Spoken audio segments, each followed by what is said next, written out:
Hello my lovely viewers, আপনাদের সবাইকে আমার আরেকটি ভিডিওতে স্বাগত জানাই। আজকে আমরা শিখব অ্যাপোস্ট্রফি এস সম্পর্কে।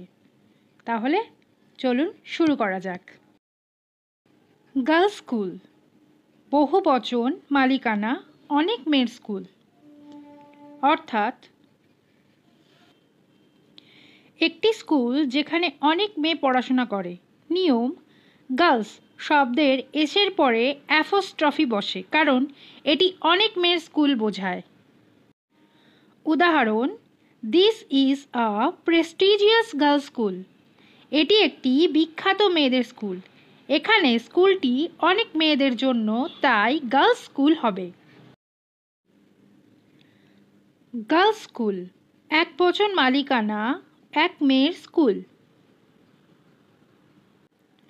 অর্থাৎ একটি স্কুল যা একজন মেয়ের অন্তর্ভুক্ত বা যার কথা বলা হচ্ছে।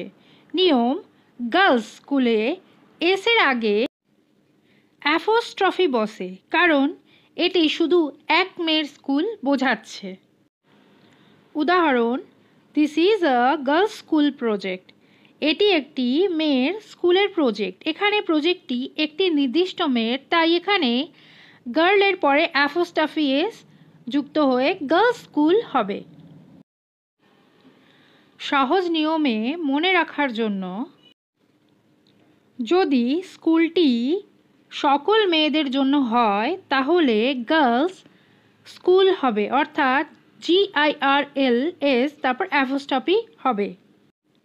আর যদি কেবল একটি মাত্র মেয়ের কথা বলা হয় তাহলে GIRL অ্যাপোস্ট্রফি S অর্থাৎ গার্লস স্কুল হবে। সাধারণত ব্যবহৃত হয় গার্লস স্কুল। মনে রাখুন, অধিকাংশ ক্ষেত্রেই GIRLS অ্যাপোস্ট্রফি স্কুল এই হলো সঠিক। ভিডিওটি ভালো লাগলে অবশ্যই নিজের মতামত জানাতে ভুলবেন না। লাইক, কমেন্ট, শেয়ার করতে ভুলবেন না। Thank you.